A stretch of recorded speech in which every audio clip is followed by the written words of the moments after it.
അർജുനെ കണ്ടെത്തുന്നതിന് വേണ്ടിയുള്ള രക്ഷാദൗത്യം, അങ്കോലയിലെ രക്ഷാദൗത്യം 14-ാം ദിവസത്തിലേക്ക് കടക്കുകയാണ്. ഇപ്പോൾ തൽക്കാലത്തേക്ക് അത് നിർത്തിവെച്ചിരിക്കുകയാണ്. കാരണം വലിയ തടസ്സങ്ങളും പ്രതിബന്ധങ്ങളും ഒക്കെയുണ്ട്. മോശം കാലാവസ്ഥ, പ്രതികൂലമായ ദുർഘടമായ പ്രശ്നങ്ങൾ അവിടെയുണ്ട്. കാരണം ഈ ഗംഗാവലിപ്പുഴയിലെ കനത്ത കുത്തൊഴുക്കും അടിയൊഴുക്കും എല്ലാം അവിടെ മുങ്ങിത്തപ്പി ഉള്ള രക്ഷാദൗത്യത്തിന് വലിയ വെല്ലുവിളിയാകുന്നുണ്ട്. ആ നിലക്ക് കർണാടക സർക്കാർ തൽക്കാലത്തേക്ക് നിർത്തിവെക്കാം എന്ന് തീരുമാനിക്കുകയാണ്. അപ്പോൾ ഇന്ന് യാതൊരു തരത്തിലുള്ള പ്രവർത്തനവും തുടർന്നിട്ട് എം വിജിൻ MLA ഇന്ന് അവിടെ ഉണ്ടായിരുന്നു. വലിയ വേദന തോന്നുന്നു എന്ന് എം വിജിൻ പറയുകയാണ്. സ്വാഭാവികമായും നമുക്ക് ആ വേദന ഉണ്ടാകും. നമ്മുടെ ഒരു സഹോദരന് വേണ്ടിയുള്ള രക്ഷാദൗത്യം ഇപ്പോഴും കാണാമറയത്താണ്. അർജുൻ കണ്ടെത്താൻ ഒരു നടപടിയും അവിടെ ഉണ്ടാകുന്നില്ലല്ലോ എന്നാലോചിക്കുമ്പോൾ നമുക്കൊരു ആദ്യം ഉണ്ടാകും. പക്ഷേ കർണാടകയുടെ ഭാഗത്തു നിന്ന് അവരുടെ 2 പേരും മിസ്സിംഗ് ആണ്. കഴിയാവുന്നിടത്തോളം അവർ ചെയ്തു. ഇനിയിപ്പോൾ ഈ സാഹചര്യമൊക്കെ ഒന്ന് അനുകൂലമായി വരട്ടെ എന്നിട്ടാക്കാം എന്നുള്ളതാണ് അവരുടെ നിലപാട്. അപ്പോൾ ഇതിനകത്ത് എന്ത് നിലപാടായിരിക്കണം സംസ്ഥാന സർക്കാർ സ്വീകരിക്കേണ്ടതെന്നൊക്കെയാണ് വലിയ വിഷയമായി വരുന്നത്. സോഷ്യൽ മീഡിയയിലാവട്ടെ പല നിലക്ക് അതിൻ്റെ ചർച്ചകൾ പുരോഗമിക്കുകയും ചെയ്യുകയാണ്. പക്ഷേ ഇതിനകത്ത് ഇപ്പോൾ ആരെയും കുറ്റം പറയാൻ പറ്റാത്തൊരവസ്ഥയില്ല. കർണാടകയെ സംബന്ധിച്ചിടത്തോളം പരമാവധി ചെയ്തിട്ടുണ്ട്, അവരെ കുറ്റപ്പെടുത്താൻ നമുക്കൊക്കില്ല. എന്നാലും എല്ലാ സംവിധാനങ്ങളും ഈ മെഷീനറിൻ്റെ അതിൻ്റെ പരമാവധി സാധ്യതകൾ നോക്കിയിട്ടുമുണ്ട്. അപ്പോൾ പ്രകൃതിയാണ് നമ്മുടെ വലിയ വില്ലനായിരിക്കുന്നത്. ഇതിനകത്ത് ഇനി എങ്ങനെ മുന്നോട്ട് പോകാൻ കഴിയുമെന്ന് വിചാരിക്കുന്നു. സൈഫ്, ഷിരൂരിലെ ആക്സിഡൻറ്റിൽ നമ്മുടെ കുറേയധികം സഹോദരങ്ങളെ നമുക്ക് നഷ്ടമായിട്ടുണ്ട്, അർജുൻ അടക്കം. അപ്പോൾ അത് വേദന ഉണ്ടാക്കുന്ന കാര്യമാണ്. വൈകാരികമായി നമ്മളെ വലിയ തോതിൽ സ്വാധീനിച്ച വിഷയവുമാണ്. തുടക്കത്തിൽ കർണാടക സർക്കാരിൻ്റെ ഭാഗത്തുനിന്ന് അവരുടെ സംവിധാനങ്ങൾ ശരിയാവണ്ണം പ്രവർത്തിച്ചില്ല, ആദ്യ മണിക്കൂറുകൾ എന്ന വിമർശനമുണ്ട്. പക്ഷെ നോക്കൂ, പിന്നീട് ആദ്യ ദിവസങ്ങളിലെ മണിക്കൂറുകൾ മാറ്റി നിർത്തിയാൽ പിന്നീടുള്ള ദിവസങ്ങളിൽ സാധ്യമായ എല്ലാ സംവിധാനവും ഉപയോഗിച്ചുകൊണ്ടുള്ള പരിശോധനയും തെരച്ചിലും നമ്മൾ നടത്തി കഴിഞ്ഞിട്ടുണ്ടെന്ന് ചോദിച്ചാൽ പരമാവധി സംവിധാനങ്ങളെ പ്രയോജനപ്പെടുത്തി കഴിഞ്ഞ ഒന്നാണ്. അപ്പോൾ നമ്മൾ ഈ വേദനയും വൈകാരികതയും ഉള്ളപ്പോൾ തന്നെ നമ്മൾ ചിന്തിക്കേണ്ട കാര്യം എന്താണ് ചെയ്യാൻ പറ്റുക എന്നാണ്. ഇനി എവിടെയാണ് തിരയാൻ പറ്റുക? നമ്മൾ മുമ്പ് പറഞ്ഞിട്ടുള്ള കേവലമായ ഒരു മണ്ണിടിച്ചിലോ മലയിടിച്ചിലോ അല്ല, ഉരുൾപൊട്ടലാണ്. അത്രയും വലിയ അപകടമാണ്. ആ അപകടത്തിനകത്ത് പെട്ടുപോയ ലോറി കണ്ടെത്തുക, അതിനകത്ത് നാളെ കണ്ടെത്തുക എന്നുള്ളത് ഒട്ടും എത്ര എളുപ്പമുള്ള കാര്യമല്ല. കാരണം നമുക്ക് മുന്നനുഭവങ്ങളുണ്ടല്ലോ. നമ്മൾ ഇതിന് മുമ്പ് സംസാരിച്ചപ്പോൾ കവളപ്പാറയുടെ കാര്യം പറഞ്ഞു, പുത്തുമലയുടെ കാര്യം പറഞ്ഞു. ഇടുക്കിയിലൊരു പെൻസ്റ്റോക്ക് പൈപ്പ് പൊട്ടി വെള്ളക്കെട്ടിനകത്ത് ഒലിച്ചുപോയ ഒരാളെ കണ്ടെത്താൻ ഇനിയും കഴിഞ്ഞിട്ടില്ല, എത്ര വർഷം കഴിഞ്ഞു. അപ്പോൾ അതുകൊണ്ട് ഇതൊരു ഈ ഉരുൾപൊട്ടൽ എന്ന് പറയുന്നത് ഒരു സില്ലി ആക്സിഡൻ്റ് അല്ല. അപ്പോൾ അതിനകത്ത് ചെയ്യാൻ കഴിയുന്നതിൻ്റെ മാക്സിമം ചെയ്തു. നമ്മൾ മണ്ണ് മുഴുവൻ നീക്കി നോക്കി, ബൂം എക്സ്കവേറ്റർ കൊണ്ടുവന്നു, റഡാർ കൊണ്ടുവന്നു, അതിനുശേഷം മുങ്ങൽ വിദഗ്ധർ, സ്കൂബ ഡൈവേഴ്സ് എല്ലാവരും വന്ന് നോക്കി. 14 ദിവസം കഴിഞ്ഞു ഈ അപകടം ഉണ്ടായി, അയാൾ മിസ്സിംഗ് ആയിട്ട്. അപ്പോൾ ഇനിയും നമുക്ക് തപ്പിയെടുക്കാൻ കഴിയും എന്ന വൈകാരിക സമ്മർദ്ദം ഉണ്ടാക്കുന്നത് ഒരർത്ഥത്തിൽ ശരിയല്ല എന്നാണ് ഞാൻ പറയുന്ന അഭിപ്രായം. കാരണം അന്വേഷണം തുടരേണ്ടതാണ്.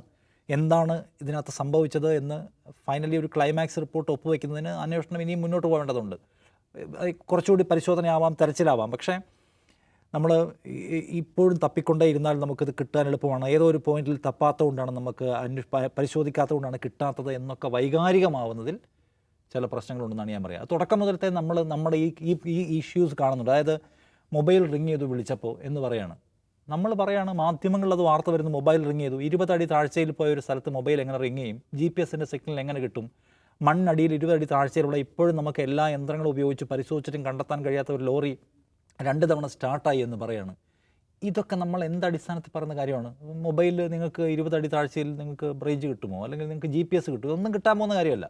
അപ്പോൾ നമ്മൾ ഒരുപാട് ഇതിന് പല പോയിന്റുകളിൽ നമ്മളതിനെ കുറച്ച് ഡ്രമാറ്റിക് ആക്കി അതിന്മേൽ അതിവൈകാരികത കൊണ്ടുവന്ന് ചേർക്കാൻ ശ്രമിച്ചിട്ടുണ്ട്.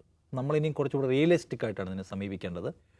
നമ്മൾ പറ്റാവുന്ന മാർഗ്ഗങ്ങളിലൂടെയൊക്കെ പരിശോധിക്കുന്നു, കാര്യമായ മെഷീനറി എല്ലാം കൊണ്ടുവന്ന് നോക്കി, പക്ഷേ കണ്ടെടുക്കാൻ കഴിഞ്ഞില്ല. കാലാവസ്ഥ അങ്ങേയറ്റം പ്രതികൂലമാണ്. വിചാരിച്ചതിനേക്കാൾ അതിവേഗത്തിലാണ് വെള്ളം കുത്തിയൊഴുകുന്നത്.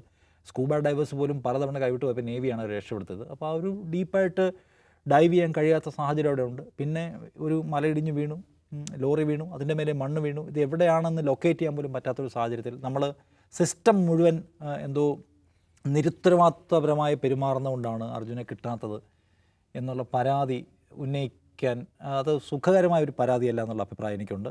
തെരച്ചിൽ ഇനിയും മുന്നോട്ട് കൊണ്ടുപോകാൻ കഴിയുന്നെങ്കിൽ അവരത് കൊണ്ടുപോട്ടെ.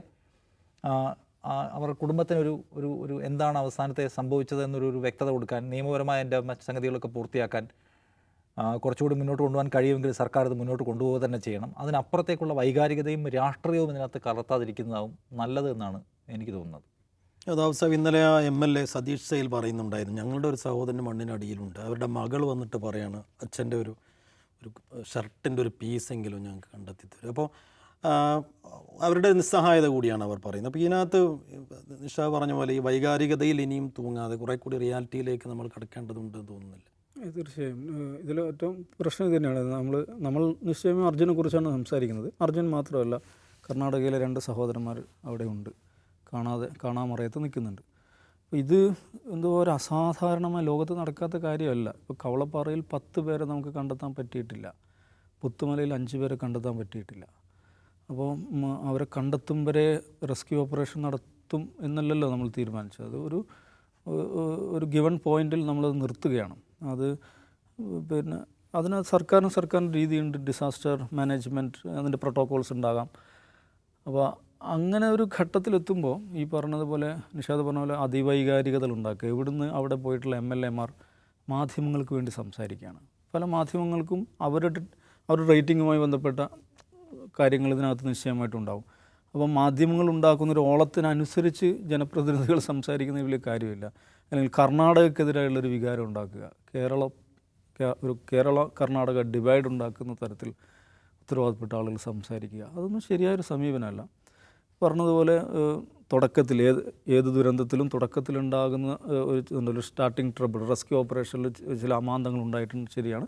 പക്ഷെ പിന്നീട് നമ്മൾ കാണുന്നത് സർവ്വ സംവിധാനങ്ങൾ ഉപയോഗിച്ചിട്ട്, സാധ്യമായ സംവിധാനങ്ങൾ ഉപയോഗിച്ചിട്ട് ഗവൺമെൻറ്റിൻ്റെ ഏതാണ്ട് എല്ലാ ഏജൻസികളും അവിടെ ആക്റ്റീവായിട്ട് വർക്ക് ചെയ്യുന്നുണ്ട്. അവർ പണിയെടുത്തുകൊണ്ടേയിരിക്കുകയാണ്. പക്ഷേ നിർഭാഗ്യവശാൽ നമ്മുടെ ലക്ഷ്യത്തിലെത്തുന്നില്ല.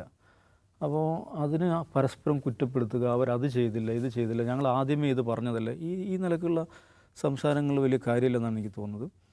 നിശ്ചയമായും അർജുനെ കണ്ടെത്താൻ പറ്റിയില്ല എന്നുള്ളത് ദുഃഖകരമായിട്ടുള്ള കാര്യമാണ്.